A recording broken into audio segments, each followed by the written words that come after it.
This should be played at high volume, preferably in a residential area. Good evening, ladies and gentlemen. 1, 2, 3. Lovely. Good evening, everyone, and welcome to the Maastricht edition live on Facebook. Tonight we are joined by the lovely Noushin from Noush Cha, and we'll be telling you all about Kombucha. And we'll also have our usual segments of This Day in History, Matt Goes Dutch, and Tracey's Tidbits. So make sure you stay tuned. Yay! Good evening, everybody. Welcome to the Maastricht edition. Lovely to have you with us again on this Thursday evening. We've got, we're going to be talking Noush Cha is in the house with us this evening, and we're going to be talking about kombucha. I've got no idea what kombucha is. I don't know if you guys know. It's very good tea, Joe. Very good for you. I have no idea, so I'm going to be learning. The making is a bit scary, shall we say? Yeah. It involves a certain scoby that has a very questionable look. Not Scooby-Doo. It's a lot uglier than Scooby-Doo. Well, I seem to know a lot about it, Tracey. I did look into making it once, and then I was like, I see. Ooh, really? Well, we shall be finding out all about it later, and by the end of the show, we shall all be experts. And also, yesterday it was World Chocolate Day. Now, it's not a secret on the show that we like a bit of chocolate, and so we shall be discussing our favourite chocolates very shortly, of course. And actually, I didn't realise yesterday it was World Chocolate Day, but I did have some chocolate yesterday, so maybe I was channeling it. I don't know, but quite possibly. But yes, there's in this house there's always a bit of chocolate in the corner somewhere for sure. For sure. We've got all our regular stuff coming up, but. How's your week been, guys? Anything exciting? Football. Right. Well, I'm just going to go and make a cup of tea. It's quite funny, really, because of the three of us, Ireland weren't even in this competition, the Euro 2020. Wales have gone out in the meantime, and England, FYI, Joe, you guys are in the final. Bit of controversy, but you're there. About it. There was something on the news about it. About coming home, 1966. People singing Sweet Caroline for some unknown reason. I don't know what that's about. Who knows? We shall see, though. But yeah, very interesting game last evening against Denmark. I have a little update in the news. But as you guys aren't footy fans, we can probably move on. I'm a Wimbledon fan, of course, because I do like my tennis, and I've been watching that. Did some of that. Oh, which one did you watch?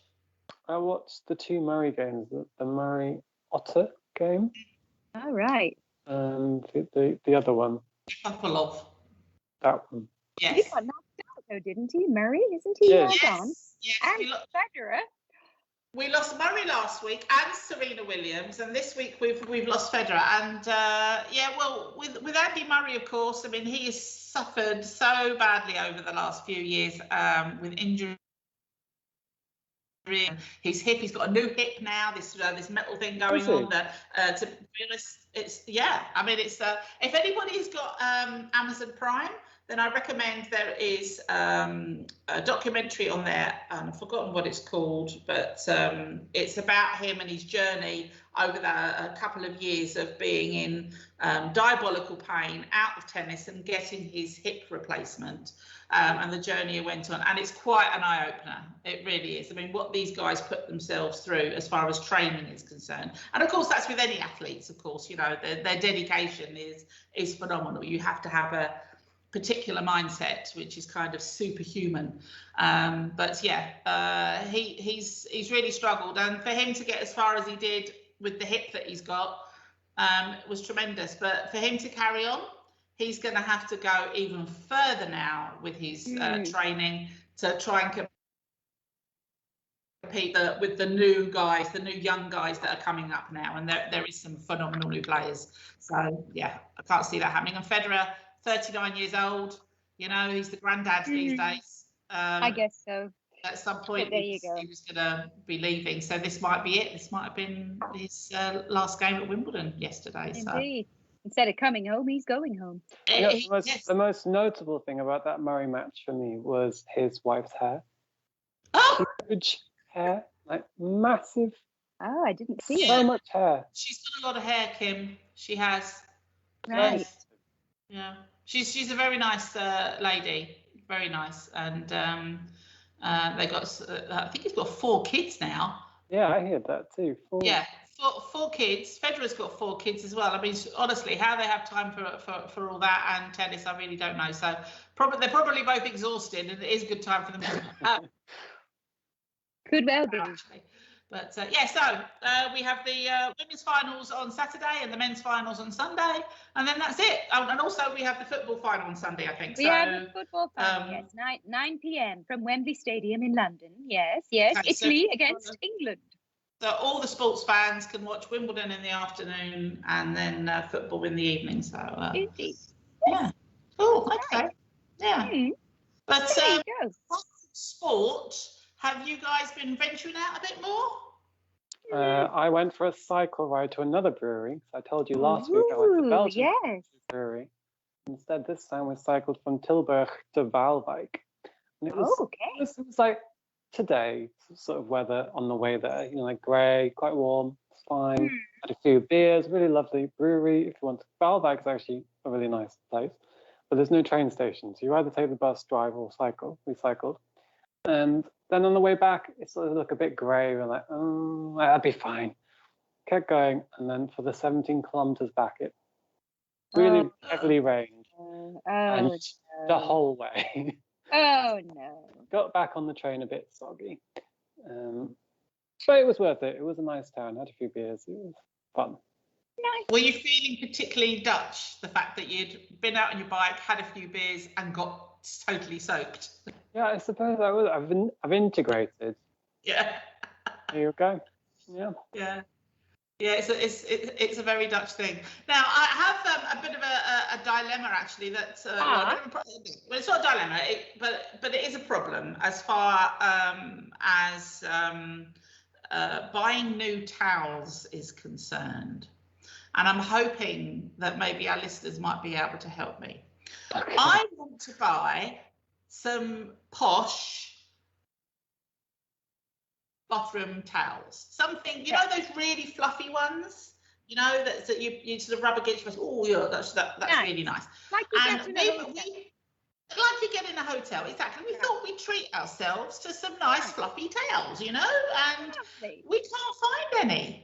Where do you go for towels? We went to the Bijenkorf in Maastricht.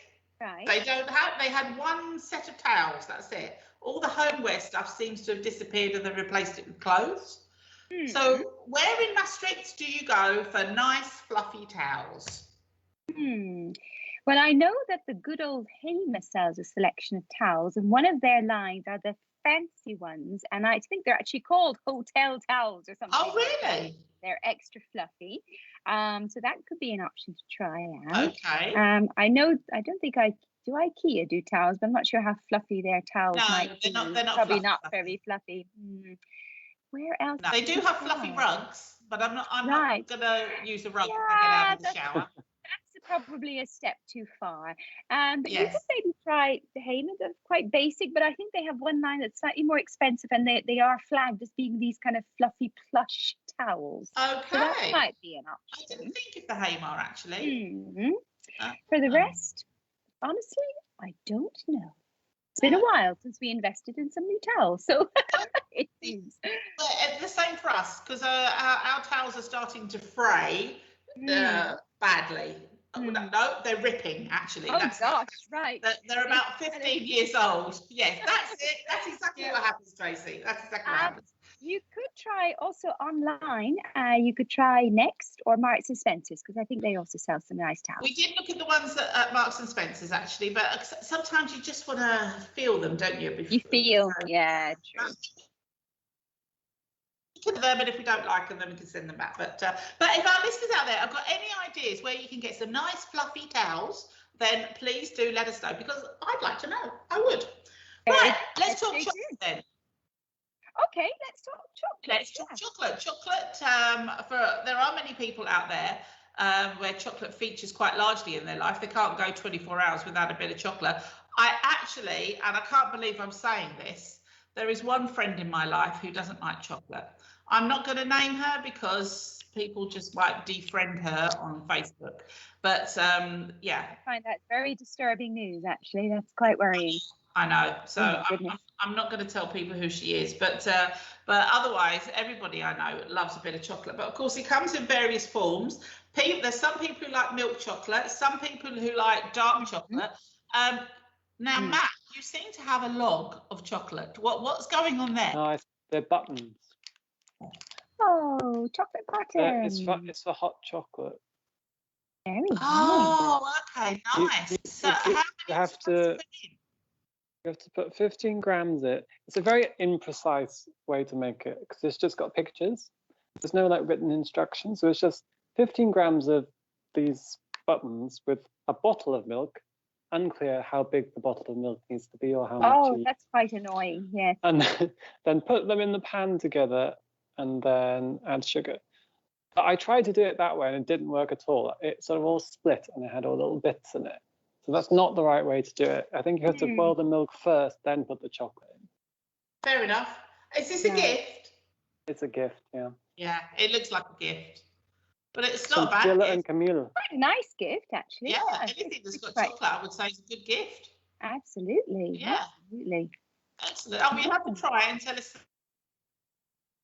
how it comes out. I'm interested to know. I mean, you've already tried it? Yeah. Oh. Right. Or I also have some chocolate biscuits, which are great. You'll have a good chocolate biscuit. Is that like a cookie or a digestive? A chocolate digestive. Lovely. The Dip best. in your tea. Yeah. Fabulous. We've had that discussion before, actually, haven't we, about whether the chocolate's on top or whether it's underneath. Yeah. We're not going to go down that road again. No, because it got quite heated, that discussion. I think it did, I don't think we should go there. Yeah. I'm So just Tracey, are you a milk chocolate or a pure chocolate person? Well, I'll tell the story. So I used to be an enormous white chocolate fan.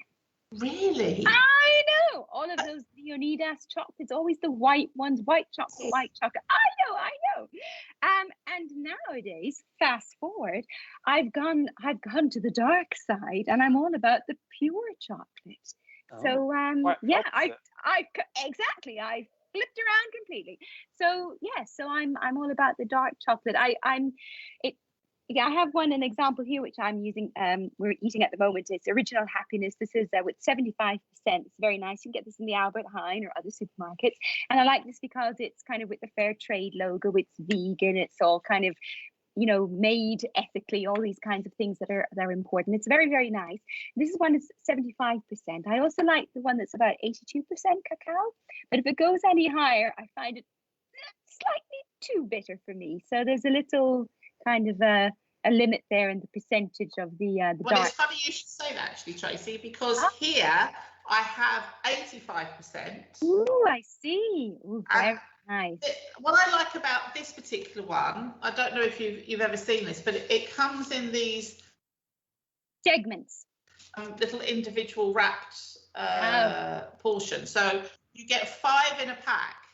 And I find the nice thing about this is I'll just eat that one then. I'm not tempted to then eat the rest of the packet. So gotcha.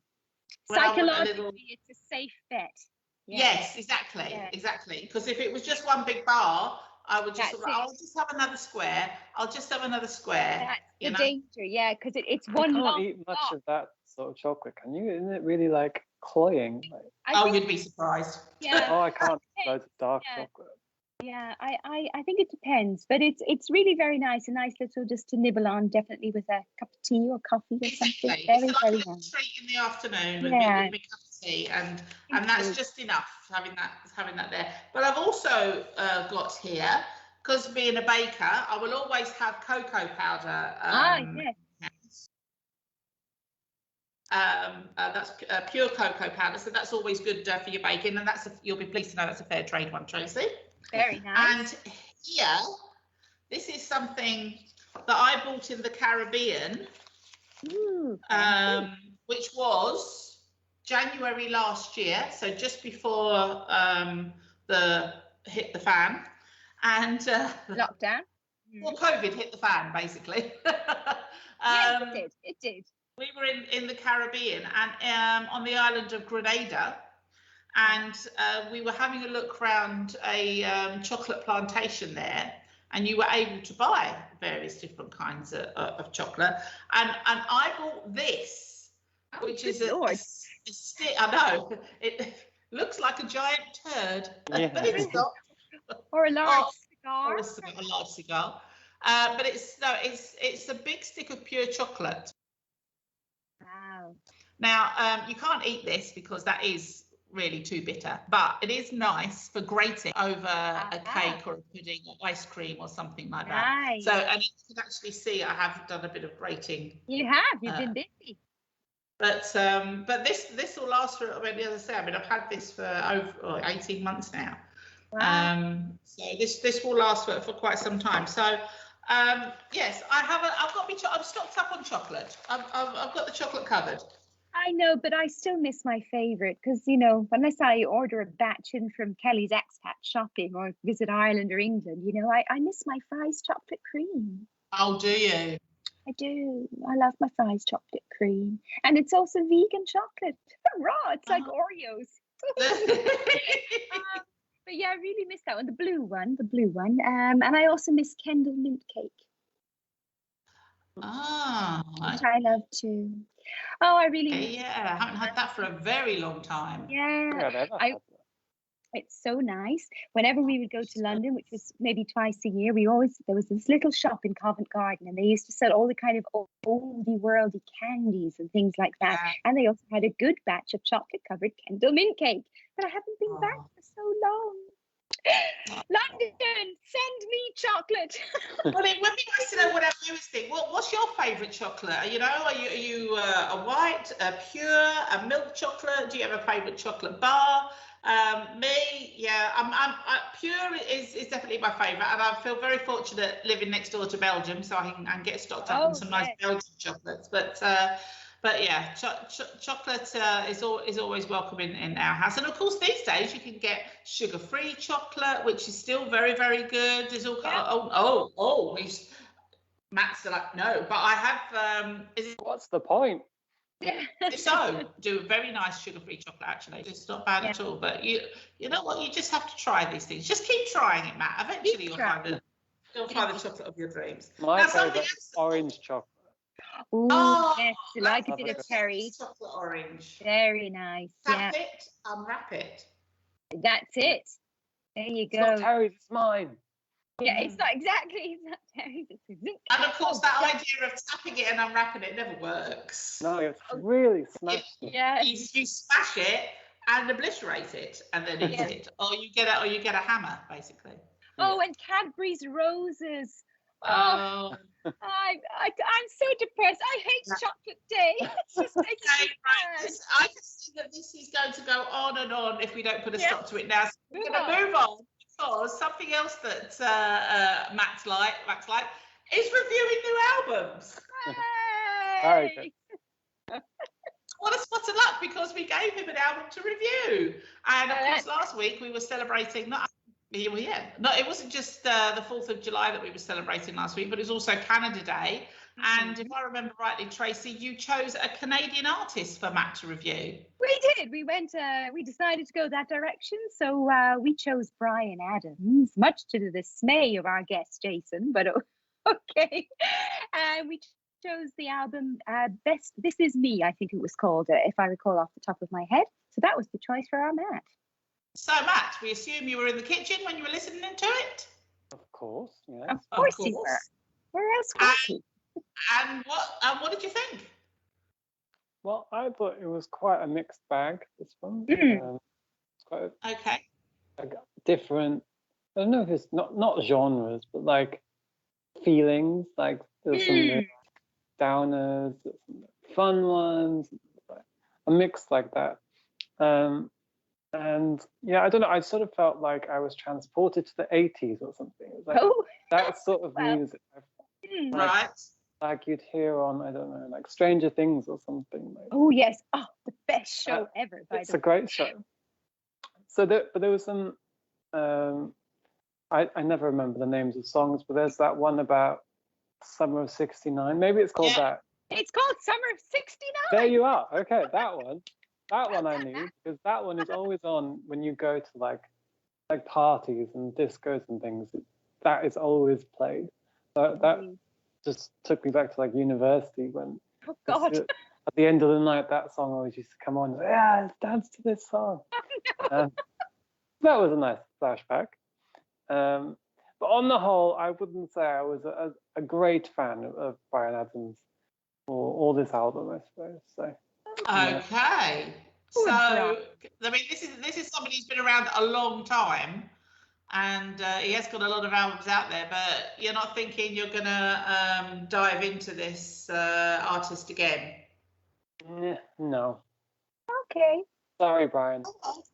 Sorry, Brian. Oh, I even invited him to come on the show tonight. No, I better cancelled. Sorry. I better message him. Abort. Do you know what? I have to quickly say, this reminds me of something that was on BBC News a couple of months ago. They had Rick Astley waiting in the wings to come on for an interview. And before he came on, they cut to the weatherman. And they were chatting to him about the weather and everything. And they said, so do you like Rick Astley then? He says, no, not really. And then Rick Astley then came on screen and was like, oh, yeah, thanks for that. Oopsie. Oh, God. Yeah. That's a big news. Yeah. Okay, then, Matt. So we don't have, we don't do it. we don't have Bryan Adams in the wings. No, I've already messaged him. It's all right. I'll tell him to his face. It's fine. I don't mind. Oh, you're brave because you're doing it from your lounge, sitting on your fine. sofa. Unless he's in the next room, I'm good. But how many bats would you give him out of 10? Well, purely for the flashback to university times, I decided to give Brian a 4. Oh. Oh. I know one chap who's living in North Dakota who will be delighted with this result. Oh, okay, yes. But my friend Wendy will not, because she's a huge fan of Bryan Adams and follows him everywhere. I think she's even done a cruise with him on or something, actually. So yes, she's. I might have to send a present in the post or something. Actually, she'll be devastated. But okay, 4 it is. Fair enough. Well, we'll move on to next week's album pretty swiftly then. I've picked you something from 2008. This is a band actually that has been around for quite some time, and they've had a huge following. But it wasn't really until 2008 that they seemed to go mega famous, and that was because of an album of theirs called The Seldom Seen Kid, which won the Mercury Prize in the UK, and that kind of catapulted them to superstardom. And that is a band called Elbow. And this particular album is tremendous. There's a reason that, that Elbow there. There is a reason why this won loads of awards, actually. It's a fantastic album. It's one of my favourites for sure. Guy Garvey, who is the lead singer, fantastic, but interesting voice.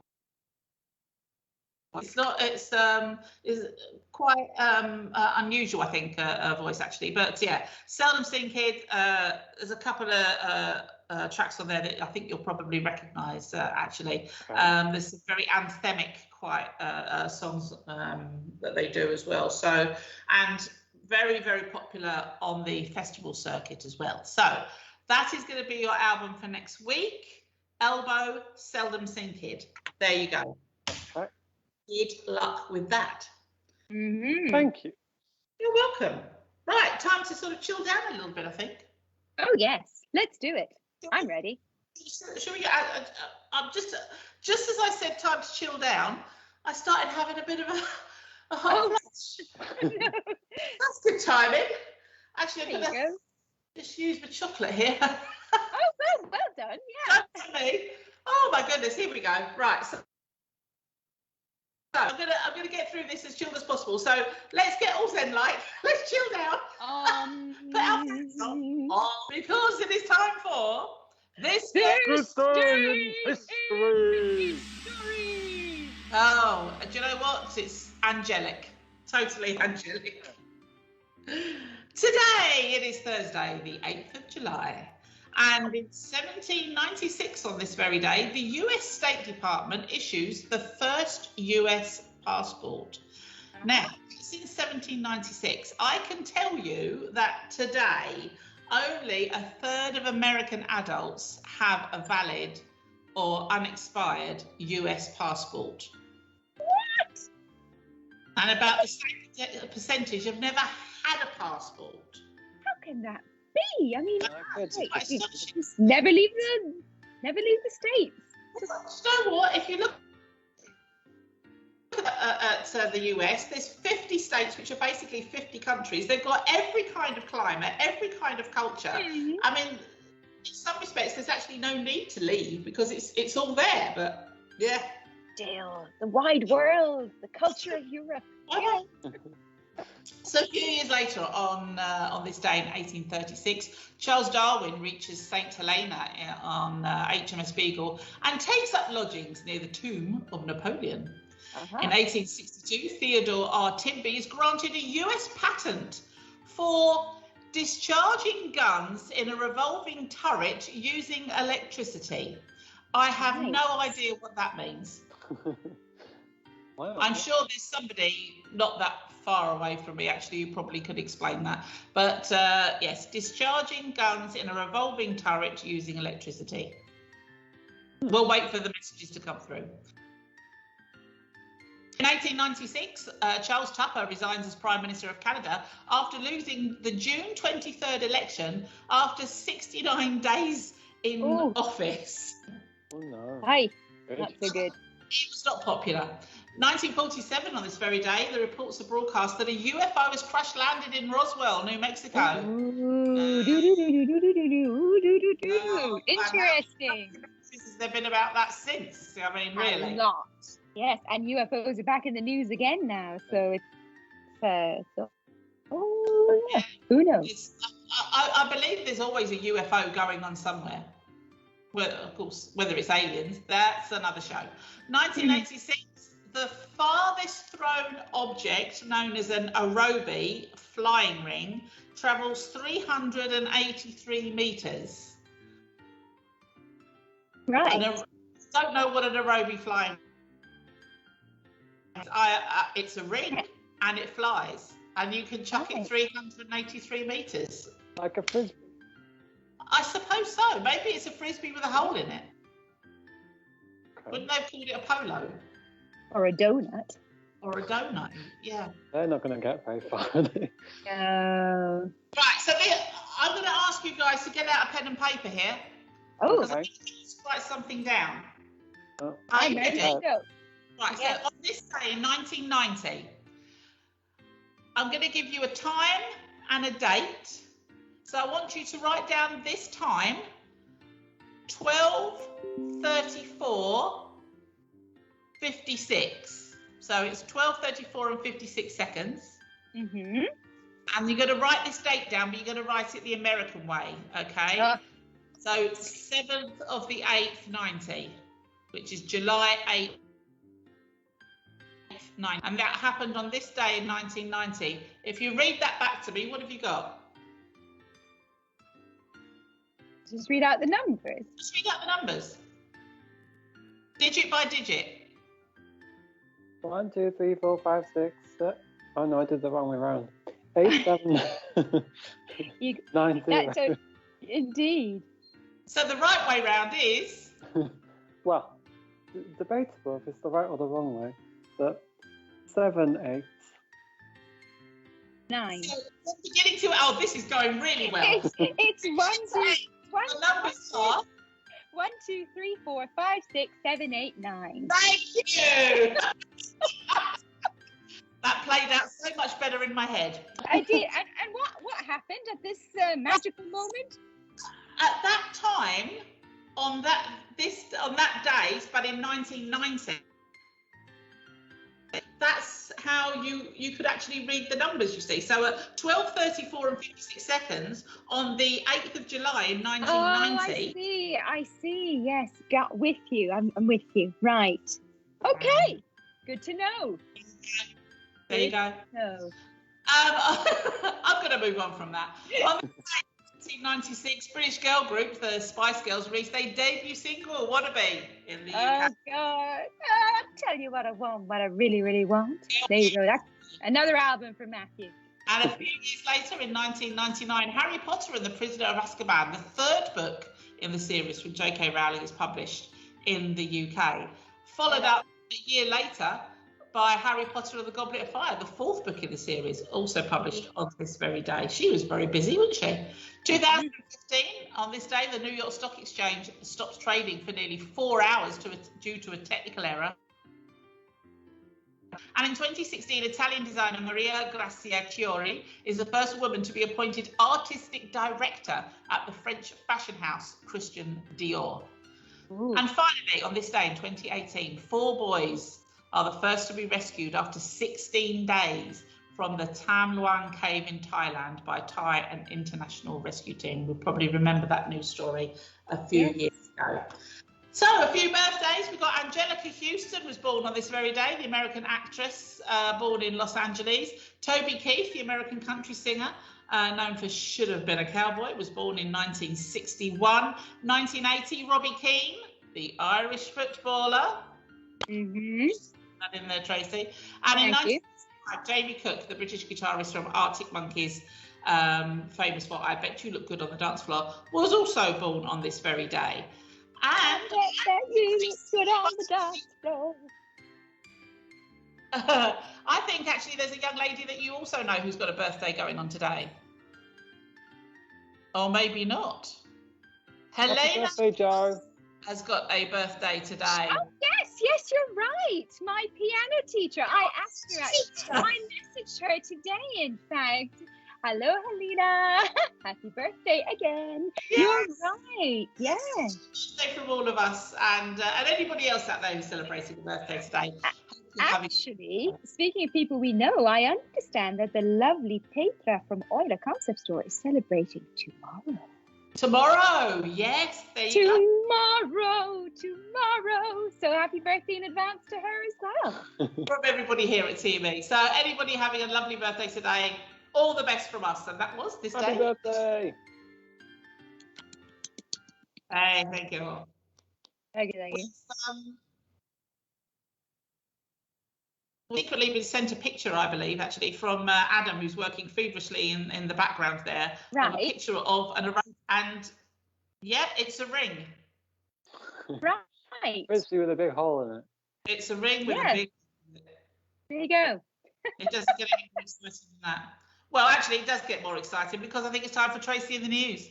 Oh, God, the pressure. Goodness me. But let's do it because then we have our guest on, which is more exciting. We're going to be talking about Noush Cha and Kombucha. Kombucha.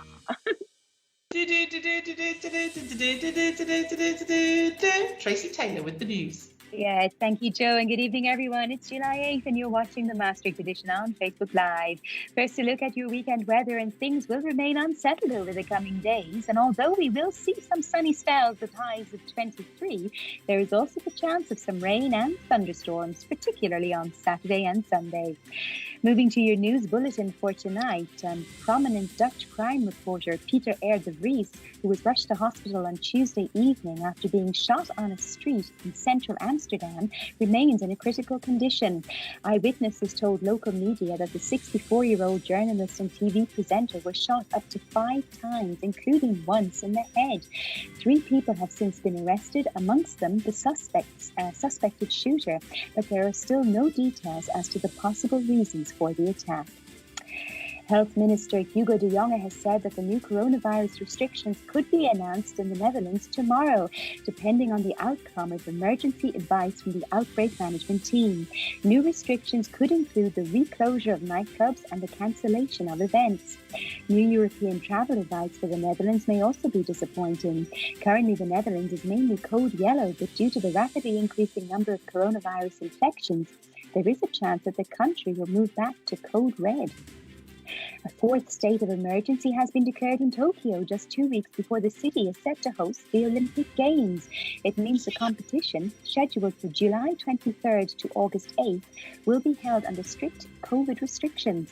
Foreign spectators have already been banned from travelling to the country, and residents are expected to face a stay-at-home request and to watch the games on TV. In other news, it seems that Amsterdam is the 44th most expensive city in the world. This follows a report from the Mercer's Cost of Living ranking for 2021. 206 cities across 5 continents were ranked in several categories, including housing, transportation, and food. The most expensive city in the world is Ashgabat in Turkmenistan, followed by Hong Kong, with Beirut in Lebanon in 3rd place. And after several weeks of football, the final of the Euro 2020 tournament has been decided and will see England face Italy at Wembley Stadium in London this Sunday. This comes after England's win against Denmark last evening, which has brought charges by UEFA against England after it seems that a laser pointer was directed at the Danish keeper, Kasper Schmeichel, before Harry Kane took an extra time penalty. England fans are also charged with causing a disturbance during Denmark's national anthem and setting off fireworks. And finally tonight, yesterday, 7th July, was International World Chocolate Day, an annual global celebration. World Chocolate Day was first celebrated in 2009, but it's believed it stems from as far back as 1550, when chocolate was first introduced to Europe. Aside from being very tasty, chocolate is also considered to be a mood enhancer, an aphrodisiac, and a powerful source of antioxidants. Well, there you are.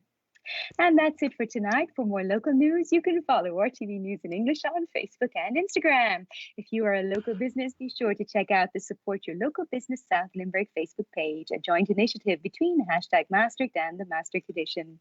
And if you want to discover events, concerts, and cultural activities going on in Maastricht and the surrounding areas, head on over to the website of our partner, Maastrichter.com, to check out their awesome calendar of events. And don't forget that you can always find us on the Maastricht Edition Facebook page, on our YouTube channel, on Redbubble, and on Instagram. For all the details, check out the maastrichtedition.nl. Lovely stuff, Tracy. Hey, darling. And yeah, I got it. I got it at the end there. You sneaked a little joke I in. sneaked it in. Did you see what I did there? There you bar of chocolate. Yeah. Made me giggle. I almost messed up the end of the but okay. But the general consensus is chocolate is good for you. It is. Hurrah. And it goes very well with tea. Oh, especially on a biscuit. Especially. We knew that already.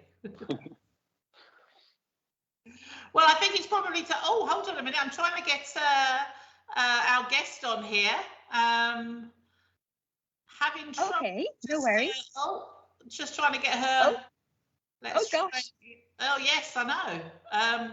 I'm hoping if she's listening that she's actually signed in. So we shall keep trying there. We can keep trying. She's actually signed in to the call, but we shall keep trying. But our guest from Noush Cha is going to be coming on to talk about kombucha. Kombucha tea, yes, very interesting. Very, very hot at the moment. This particular thing. It's not hot. It's cold.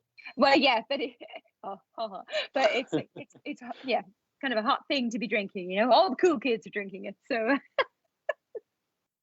but let's see if she joins us. In the meantime, I can fill the space with some exciting news. Here. Yes, what's your exciting news? Go on, then. I have. I'd like to share the news that I have a new man in my life. Move over, Dave. Who's the new guy? Dave knows about it. He's cool with it. We've only gone and gotten ourselves a Henry. A what? Oh, Henry Hoover. Henry Hoover. Oh, my goodness. This is the one with the smiley face, isn't it? We got it yesterday. He's the cutest little guy ever. Cleaning I cleaned today. I got up early. I thought I'm going to use the Hoover. He's adorable. A little red guy with a little face and a smile. I love him. If it's possible to love your vacuum cleaner. He's ever so cute. I've always wanted a Henry. And now we have one. Why Henry? But Not is he actually Hetty? any good at? Oh. No, no, he's very good. He does what he needs to do, and there's all these different attachments and things, so it's very exciting. So I went with Henry because I always wanted the red one, and I know that Hetty is also has a lot of merits, but my heart was set on Henry. Okay. There we go. That was my exciting news. Shows how exciting my life is. Football and Hoovers. So My there we go. exciting news today was we saw a giant Maine Coon cat from our window. What? It was huge. It was like a small dog. I've never seen it before. And we were just sitting doing our work, and then all of a sudden, like, what was that? Wow. Because it's really heavy. So it jumped off this balcony and landed on our balcony. And it was Was just the there. cat okay? Oh, it was fine. It's just really heavy. They're huge. Wow. Yeah. And I don't know where it came They from. can. So Where's the weird. big? But Where's the cat? I tried to interact with it. I was like, I tapped on the window and it looked at me, but no luck. And what happened, Matthew? Did you rescue the Maine Coon from your balcony? Oh no, it wandered off across the Bring it back rooftop. It was upstairs? fine. It was on for a wander. Very Yeah. exciting. How bizarre. Meow. Hello. Right. How bizarre. Indeed. What? Good Lord. But they're very beautiful.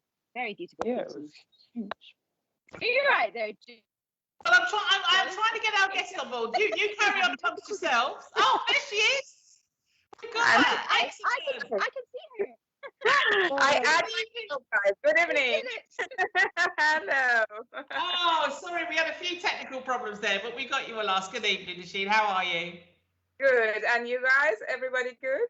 Yes. Oh, good, thank you. Absolutely, and we're very keen to learn all about kombucha because, well, Matt's an awful lot about it, we haven't got a clue. But before we get to that, let's find out about you because a lot of our viewers haven't met you before, and I think we'd probably like to get a bit of background because you're not from Maastricht originally. Where does your family originally come from? So originally I'm from Persia, from Iran.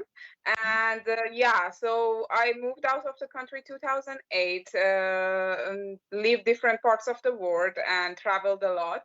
In Malaysia, Belgium, not so far from Maastricht. And yeah, the work and family and everything brought us to Maastricht at the end of 2018. So I am not originally from here, but quite familiar with the Dutch culture because I have lived in the Flemish part of Belgium as well. So it's more or less the same.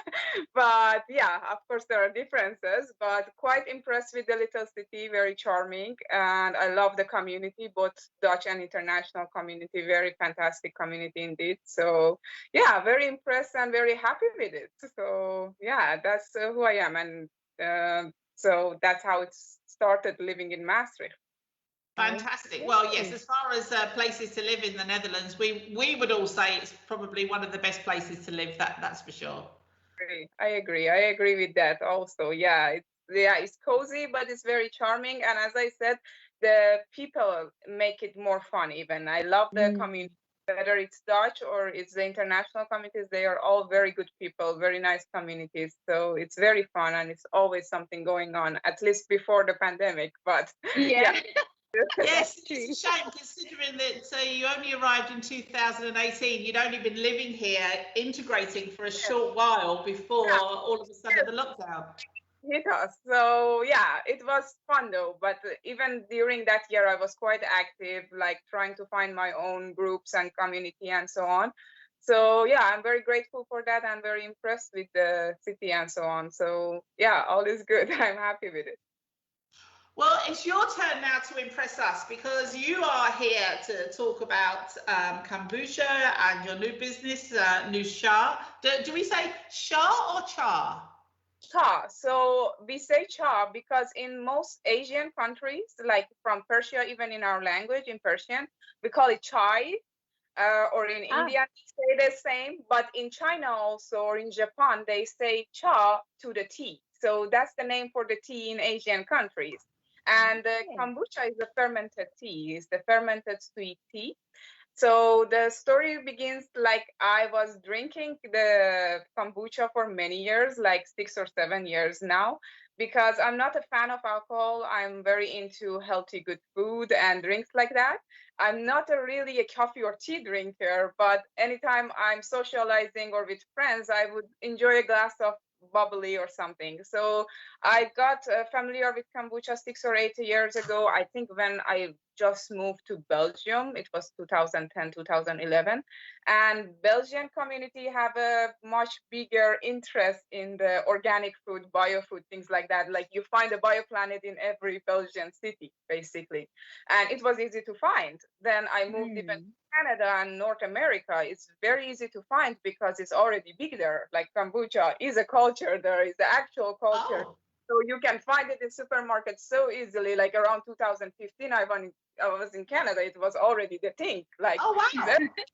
yeah. So then we moved to Maastricht, of course. So it was harder already here, unfortunately, to find organic stores in Maastricht. It's small, it's not such a big culture like organic stuff and things like that. So I was still like going to Belgium sometimes to bioplanets to get things and things like that. But during the pandemic, unfortunately, the few organic shop I noticed a lot of them closed down. So I'm having trouble finding kombucha. It's the second lockdown. I'm really craving for it. I'm finding some on the market don't like the flavor. And I did a little bit of Google search. Oh, you can make your own kombucha at home. Ah. 2021, when everybody was thinking about what happened last year and all the lockdowns and so on, I started buying my first kit of scoby and brewing my own at home. So I started making the fermented tea, few of trials, and it immediately all came together. The flavors are working very well. Friends are loving it, complimenting it, wanting it more. So, and the funny thing about the tea is I maybe have to give an intro about it. So it's a sweet tea, it's a fermented tea, and you make it basically with any type of base teas. I use different bases, like you can use black tea, green tea, oolong, Ceylon, rooibos, whatever you can tell. So it differs on your palate. So you sweeten it and you use the SCOBY. So SCOBY is the It looks disgusting, right? I know. Funny name, but it's a symbiotic culture of the bacteria and the yeast. So that's how the name comes from, because it's basically is the culture is the bacteria and the yeast that becomes like a jelly on the top, and it's a good yeast, and you put it in the drink and it consumes on the sugar in the drink because it's a sweet tea. So at the end, you are left with a drink that is low on sugar, and it creates a lot of probiotics and antibiotics, and it's full of energies and antioxidants, and it also produces a lot of enzymes and vitamin B. So it's a quite healthy drink, alternating like the sweet drinks or sodas or things we get on the shelves normally on the supermarket. And it's also a kind of alcohol free. Like they say, when you brew it at home, it has an alcohol content of less than 5%. So they label it normally as alcohol free. And also the caffeine in it reduced a lot. So it's very low on caffeine compared to the tea or coffee. So wow, it sounds like a superfood. Yeah, the flavor is very funny. It's like a tart kind of savory, vinegary flavor, but depending on the flavoring, it can become a little bit sweet as well.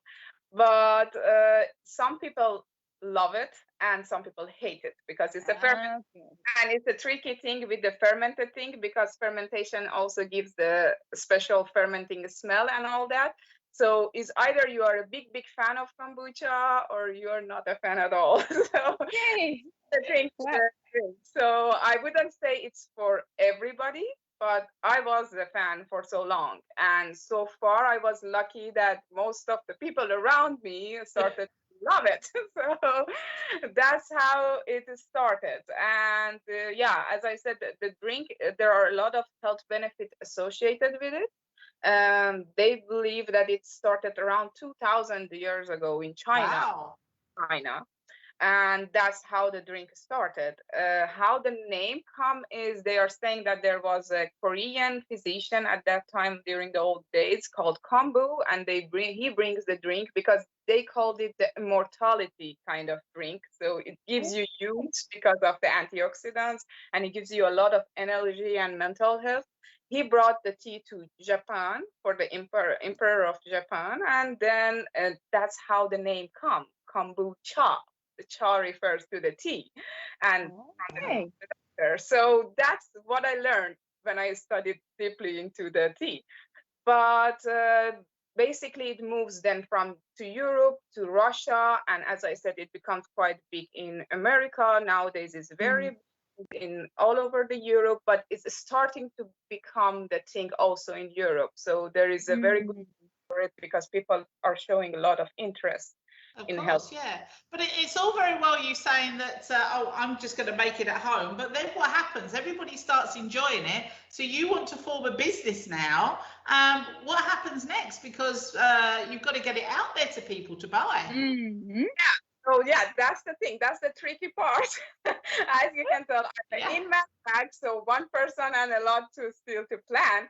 But as I said, you started it, people are liking it, and there is no end to growing this scobies, because when you use one scoby, by the time it's half a year into it now, I have 20 scobies because they keep growing, they keep eating that sugar. Hold on, where do you keep it? So I have luckily a secret understair area that is my but I'm running scoby, to be honest. So anybody who wants to lend me some space, please let me know. But they are in a jar. So you ferment the tea for 10 days in a jar. So the scoby is the sugar, and it goes to the second round of the fermentation. After those 10 days, we remove the scoby and put it in a new tea with the base of our current tea. And the rest of the tea, we start flavoring it. So now I have 3 flavors completely developed, and I'm quite happy with them. Like the 4th flavor, I had it, but I'm not still happy about it. I will tell you the later. But yeah, so we ferment them and we put it in a very airtight jar, because then it will become carbonated and flavored. So it becomes like a very yummy, bubbly tea. And then it goes to fridge. So you can keep the tea basically up to 6 months in the fridge. And the good thing about it is it doesn't stop the process, the whole chemical process, because there is still yeast in the drink. But when the fridge, it goes into the slow mode basically. So the drink doesn't become very strong. But if people like the drink very strong, they can keep it out in the room temperature for some time. It will become even more fizzy. Oh my God. What a living organism. Very interesting. This is having with a tea bag. I mean, this is on another level entirely. Completely another level, yes. True. It's very true. And I'm such a pity that we are not in your beautiful studio. I could have bring the tree and everybody could have. Absolutely. Well, as soon as we're back in the studio again, we will be inviting you back in. Actually, we've got so many guests that we're going to be inviting back in, because there's loads of drink people, foodie people, wine people. There's all kinds of people we've got to get back in the studio. But yeah. Taste testing to do, I'm sure. But I cannot wait for you guys to test it. So what happened next is I decided to just get as much feedbacks from people as I can, but I also wanted to get the feedbacks of people in the food industry, because it's a industry I've never been into, honestly. Interest in the food, but I have never been in the industry. But I started bringing it to more cafes, people in the commercial sector, and so on. And surprisingly, again, positive feedbacks. So I was very surprised. And yeah, so the drink is now on the Van Wyk menu, as it's in our page. Van Wyk is having one of the flavors. It's also with one of the bars. We are trying to make cocktails with it. I mean, I know people are normally drinking it as an alcohol-free drink, but I decided to have fun with it, because they are making also a lot of mocktails and cocktails with it, bars and so on. And then at the store, maybe we can put it on shelf. So there's a lot going on, because as I said, I'm limited on the space. have to do my marketing. And also I'm trying to get the bottling. And for the bottling, we have to do all the lab tests. Yeah. Well, that's a business model in process. So it sounds amazing. And sadly, we are running out. So what I'm going to say is, firstly, this is fantastic, and we certainly wish you all the luck in the world with this. But if people out there want to get involved and maybe get your product into their businesses, or maybe help you develop this even more, how do people get a hold of you? Yeah, so as I said, like the easiest is right now I created quickly an Instagram page called, the handle is Noush_Cha. So it's Noush Cha. The name comes from, because the Noush in our language is drinking or having something very tasty or flavorful. And they can go there. In our highlights, there is a menu, and at the end of the menu, the page is all our contacts. So there is my phone number. They can always WhatsApp me. They can direct message on the Instagram. And there is the email address is info.noushcha@gmail.com. So they can send an email as well. So, but I'm always available, as I said, for text, WhatsApp, calls, or messages, whether through the Instagram or email. So they can reach me. And yeah, there is already 3 flavors, and our best sellers are the ginger lemongrass flavor, which is very oriental, and the vanilla, raspberry and vanilla, which are using actual vanilla beans for it. And the third flavor, caramel and cinnamon. We are using Ceylon cinnamon for that, and that's also very good flavor. Fantastic. It does sound lovely, and we can't wait to get you into the studio once we're back in there again. So we'll get to try all of these lovely flavors, I'm sure. We wish you so much luck with this. It sounds fantastic, and we're a huge supporter of new startup businesses here in Maastricht. So we'll get all of your information out onto our socials after the show, and we certainly look forward to having you back on again soon. I can't wait to bring everybody some drinks. So thank you very much for the time. And that would be all the best, darling, and we'll speak to you again soon. Take care now. Bye. Bye. Oh, bless her. Yeah, I know. Wonderful. I mean, that's a lot of information.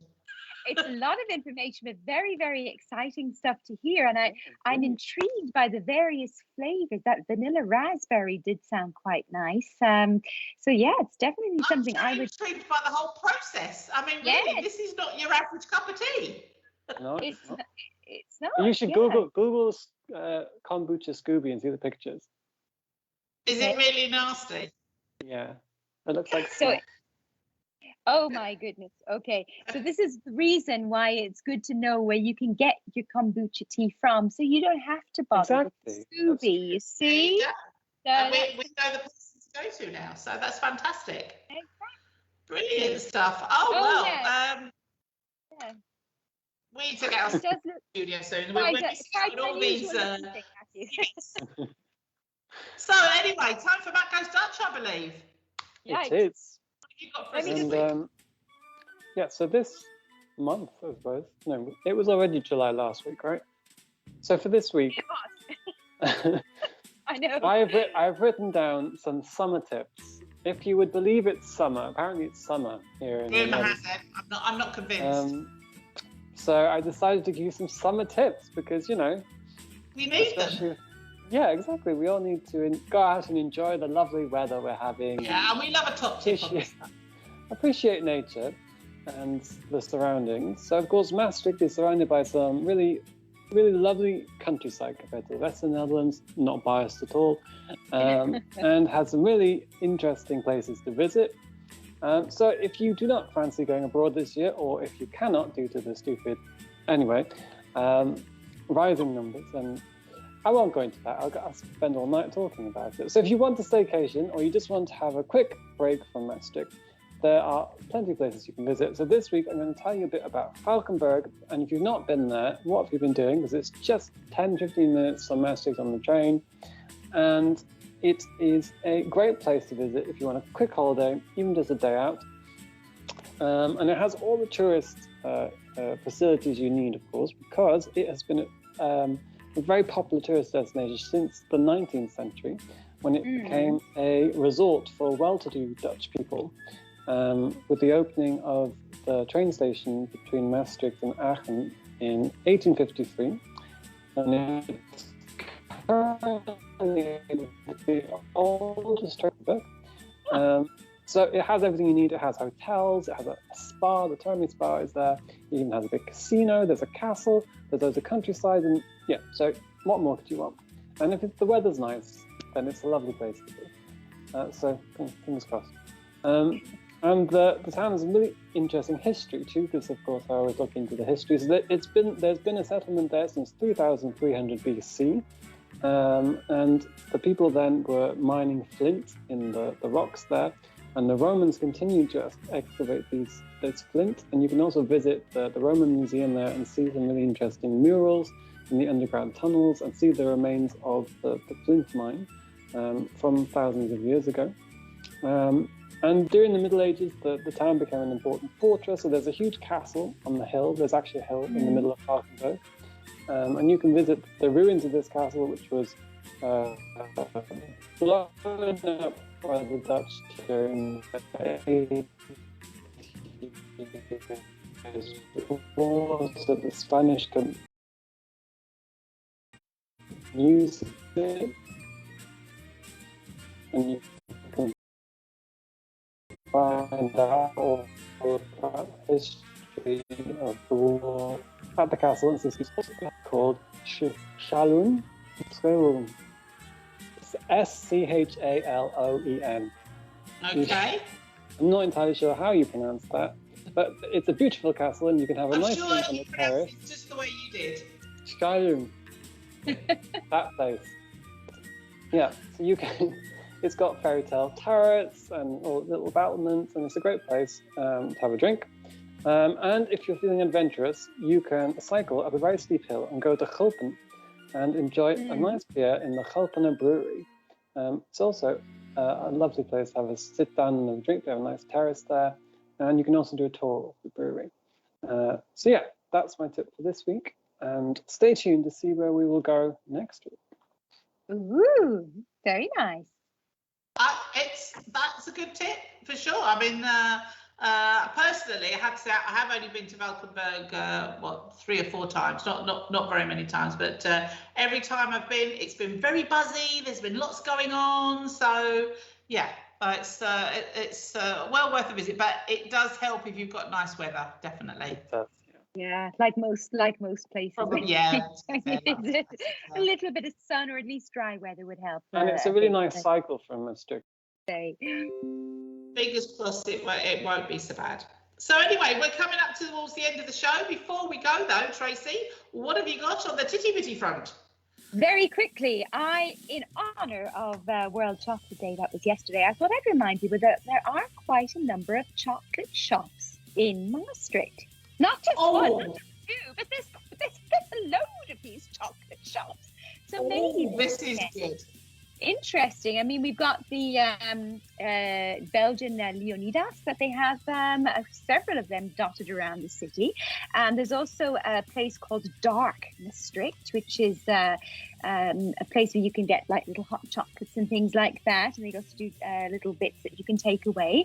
Of course, if you want to go a different direction, you have the Eclair Affair, where you can get chocolate eclairs, amongst other things. You've also got the Chocolaterie Boulangère Maastricht, which is my personal favourite. It's a very nice little chocolate shop where you can taste the chocolates before you buy, if you wish, which is very nice. And they'll build a little box for you and wrap it up very nicely. And there was another one which I've now lost on my screen. Forgive me. So just have a look. Check them out. There's one on the way to the train station as well on the right-hand side, which I believe was frequented by the royal family at one point. So you could check that one out too. But lots of little chocolate shops. So have a wander around. And if you fancy some little nibbles, then there are many options that you can choose from. So and don't even. So I was just going to say, if the weather does take a turn, actually, there's nothing better than sitting at home with a cup of tea and a few chocolates. Oh, indeed. Watching the tennis, watching the footy, cup of tea and a chocolate. It sounds like heaven to me. That sounds like the weekend sorted. I also have a chocolate-related joke. Okay. Well, why we're waiting for, isn't it, really? Why is the chocolate man good at card tricks? I don't know. Why? Because he always has a few tricks up his sleeve. Tricks, like tricks up his sleeve. Yeah. Yeah. Choc. Yeah. Yeah. Right. Okay. I'll just close my Oh, laptop how we then. missed those jokes, Tracy. Well, it had been a while. Ooh, maybe we should start a campaign. People, do you want me to bring back Tracy's joke of the week? Ooh, let's do a Twitter poll or something and see. Yes, I think we probably should. I've got a funny feeling actually it will be a resounding yes from everybody because everybody loved them so much for sure. That's fine. Excellent. That's Okay, well, yes, go get your chocolates, people. It's because it's been World Chocolate Day yesterday, so get stuck into your chocs. You heard it here on the Maastricht edition. But it's been lovely having Noush Cha on with us this evening, talking about kombucha. We learned a lot, that's for sure. There's a lot of information there. If you want to watch the show back again, because it was information overload and you need to listen to it again, you can find us on Facebook, where we're there all the time. You can also find us on our YouTube channel as well. You can watch the show and all of our shows back anytime you like. We shall be back again next week. Thank you so much for joining us this evening. It's always a pleasure to have you on board. Have a lovely weekend, however you are celebrating it.